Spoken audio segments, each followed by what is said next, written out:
Ladies and gentleman, welcome to Uttarakhand Haridwar. Uttarakhand Haridwar junction में आप सभी का बहुत बहुत स्वागत है।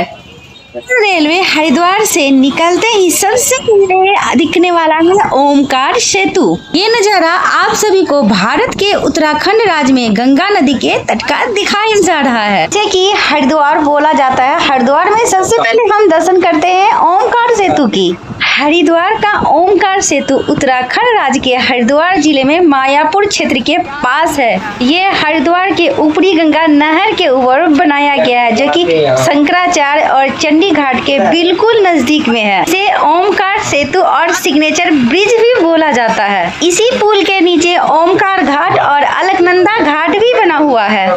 आज आप लोग हमारे वीडियो में दर्शन करने वाले हैं उत्तराखंड के हरि का द्वार हरिद्वार का। यहाँ पे गंगा नदी पहाड़ों को छोड़कर मैदानी इलाके में प्रवेश करती है। सावन के इस पावन महीने में हम आपको हरिद्वार का दर्शन कराएंगे। सावन के इस पवित्र महीने में हरिद्वार शिव का द्वार बन जाता है। इसे भगवान विष्णु का द्वार यानी कि हरिद्वार और शिव का द्वार हरिद्वार बोला जाता है। हमारे भारत में 4 धाम की यात्रा की शुरुआत यहीं से होती है। हरि की पौड़ी हरिद्वार का सबसे प्रसिद्ध गंगा घाट है। मान्यता है कि भगवान विष्णु का चरण चिन्ह है ये। अभी हम आ चुके हैं दिव्य भूमि का प्रवेश द्वार उत्तराखंड हरिद्वार में, जो भारत के सबसे प्राचीन और 7 सबसे हिंदू तीर्थ स्थलों में से एक है, जिसे सप्तपुरी बोला जाता है। ये था हरिद्वार का सबसे पहला विशाल एंट्रेंस गेट।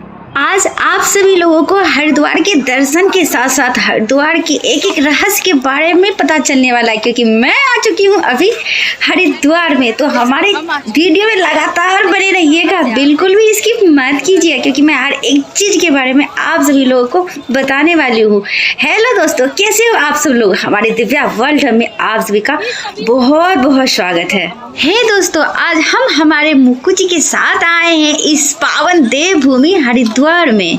यहाँ पर मोक्षदायिनी गंगा नदी पहाड़ों और हिमालय की तराई को छोड़ मैदानी इलाकों में उतरी है। हरिद्वार के इस कनखल में माता पार्वती भी यहाँ पे निवास करती है। अभी हम उस जगह पे पहुँच चुके हैं जिस जगह को हरि की पौड़ी कहा जाता है। ये हरि की पौड़ी हरिद्वार में स्थित है।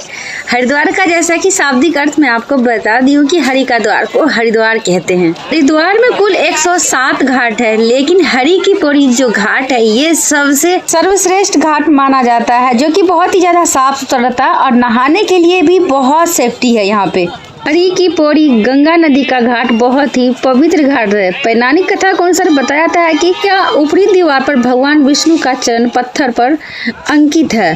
समुद्र मंथन के समय जब गरुड़ जी अमृत कलश लेकर जा रहे थे, तब यहाँ पर अमृत का कुछ बूंद गिरा था। इसे ब्रह्मा कुंड भी कहा जाता है। और ये दिख रहा है शिव घाट। शिव घाट कम भीड़ वाला जगह है। यहाँ पर नहा सकते हैं, चेंजिंग रूम में कपड़े चेंज कर सकते हैं। नहाने के बाद सुकून से बैठ के गंगा आरती देख सकते हैं। गंगा आरती गर्मी के मौसम में अप्रैल से अक्टूबर तक शाम 6:30 में 7 बजे के बीच होता है, और अगस्त के महीने में 6:40 से 7 बजे के बीच होता है। से मार्च में 5 बजे से लेके 5:30 बजे के बीच सुबह की आरती।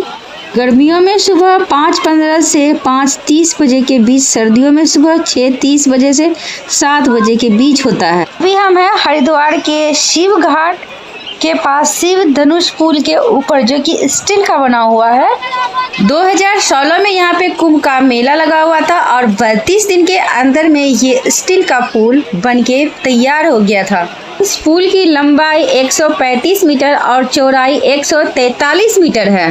पुल अनटेस्टिक स्टील से बना हुआ है। इस पुल में कभी भी जंग नहीं लगेगी। इस पुल पे चढ़ने के बाद आप पूरा हरिद्वार का दर्शन कर सकते हैं। पूरा हरिद्वार आपको दिखाई देगा। हरिद्वार में नदी के बीचों बीच बनी हुई है 108 फीट की ऊंची शिव जी की मूर्ति। हम जस्ट पहुंच चुके हैं भागीरथी सेतु के ऊपर। ये भागीरथी सेतु बहुत ही बिजी रहता है, क्योंकि यहाँ पे बहुत ही ज्यादा भीड़ रहती है। ये सेतु आपको हरि की पौड़ी मुख्य बाजार वाले हिस्से से नदी के दूसरे छोर पर बने रोड़ी बेलवाला और नीलधारा के घाटों तक ले जाएगा। हर की तरफ सब्जी मंडी, मालवीय घाट और महिला घाट के पास से शुरू होता है और दूसरे तरफ पुल को पार करते ही आप नदी के दूसरे छोर हुआ घाट, रोड़ी, बेल वाला घाट और नीलधारा रास्ते की तरफ आपको पहुंचा देगा। ये पुल गंगा नदी के ऊपर में बना हुआ है।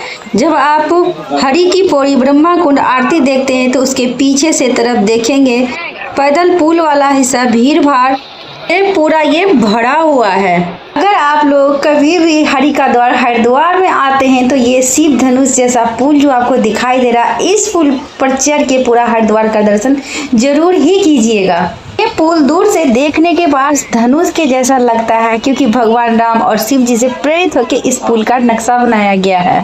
पर्वत पे है 5 देवियों के मंदिर जहाँ पर मैं अभी नहीं जा रही हूँ। फिलहाल मैं यहाँ से मुड़ रही हूँ क्योंकि मैं स्नान नहीं की हूँ, तो मुझे स्नान करना है। वापस से मैं आ गई हूँ इस घाट पे। रेलवे स्टेशन से निकलने के बाद जब हरिद्वार का पहला गेट के अंदर घुसेंगे तो सबसे पहले आपको यही घाट देखने को मिलेगा। यहाँ पर भी साफ सुथरा रहता है और यहाँ पे कम भीड़ रहती है। इस घाट पे आपको मिल जाएगा बाथरूम की सुविधा, चेंजिंग रूम की सुविधा। बाथरूम जाने के लिए 20 रुपए और कपड़े चेंज करने के लिए आपको 10 रुपए लग जाएंगे, तो आप कपड़े चेंज कर सकते हैं, फ्रेश हो सकते हैं। फिलहाल हम लोग अपना ट्रॉली लेके घूम रहे थे और जगह सिलेक्ट कर रहे थे कि कहाँ पे सारा सामान रखिए जहाँ का नज़ारा लोकेशन बहुत ही अच्छा हो और वहाँ पे नहाए। तो यहाँ पे रुकने के बाद यहाँ का लोकेशन बहुत ही अच्छा लगा क्योंकि यहाँ से पहाड़ पर्वत बहुत खुला दिखता है, तो इसलिए सोचे चलो यहाँ पे ठहर के नहाते हैं। आज बहुत ही ज्यादा कड़क धूप है, बहुत ही गर्मी है, लेकिन हरिद्वार की गंगा जी इतनी शीतल है, इतनी बर्फीली है कि गंगा जी से निकलने का बिल्कुल भी मन नहीं करता।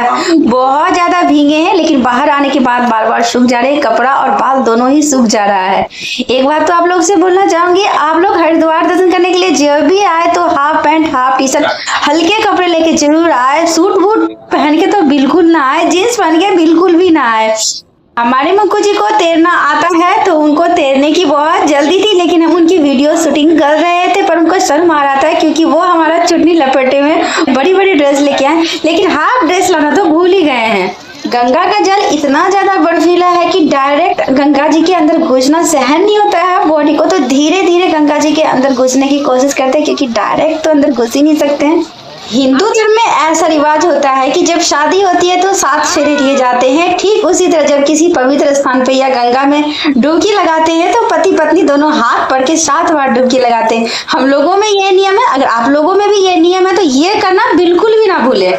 के सभी देवी देवताओं का और कुल गुरु का नाम लेके दोनों पति पत्नी मिल के जल अर्पण जरूर कीजिएगा। हम लोग जल अर्पण किए हैं लेकिन वीडियो नहीं बना पाए हैं, इसके बाद हम लोग एक एक करके भी जल अर्पण किए हैं तो थोड़ी सी वीडियो शूट किए हैं। यहाँ पे फूल और दिए से भरा हुआ दोना मिलता है, तो सब लोग दीपक जलाकर अपनी मनोकामना मांगते हैं और बहती हुई नदी में दोना को प्रवाहित करते हैं। इस प्रक्रिया को दीपदान कहा जाता है। तो हम लोग दीपदान की तैयारी में लगे हुए थे। फिलहाल मुक्कू जी हमारे दीपक जलाए हैं, प्रसाद चढ़ाए हैं, मैं भी चढ़ाई हूँ, मुक्कू जी भी चढ़ाए हैं। जब हम लोग हरिद्वार आए थे तो गुरु पूर्णिमा था। धूप दीप के साथ घी का दिया जलाए हैं, गंगा जल और दूध के साथ हाथ में जल लेकर के और अपने मूल गोत्र का नाम लेकर के अपने सभी पितर और कुल गुरु को याद करके अपनी मम्मी पापा सास ससुर का नाम लेकर के हरिद्वार के पर्वत पर बसने वाली सभी देवी देवताओं को याद करके हम हमारे मुक्कू जी के साथ जल चढ़ाए हैं।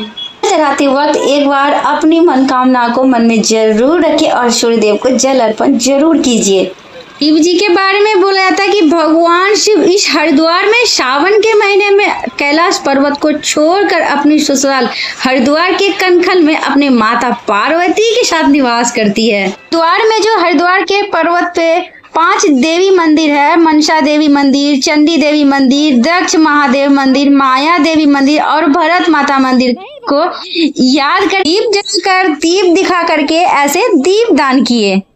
हरिद्वार के घंटाघर के सामने पंडित मदन मोहन की मूर्ति है। पुल के पास ब्रह्मा कुंड का घाट है। सामने पुल के पास ब्रह्मा कुंड का घाट है। इस मंदिर में सुबह में विश्व आरती होता है और इसी मंदिर के सीढ़ियों पे श्री हरि का चरण है, इसीलिए हरि की पौड़ी बोला जाता है इसको। ये मंदिर भागीरथ को समर्पित है जो अपने पूर्वज के लिए गंगा मैया का तपस्या करके धरती पर आने के लिए मनाया था। घंटाघर के ऊपर से दिखने वाला है पर्वत की चोटी माँ मनसा देवी का मंदिर। घंटाघर का दूसरा दिखने वाला है नीलगिरी पर्वत की चोटी माँ चंडी देवी मंदिर। और अब यहाँ से दिखने वाला है आपको ऋषिकेश, क्योंकि हम चलेंगे ऋषिकेश की तरफ।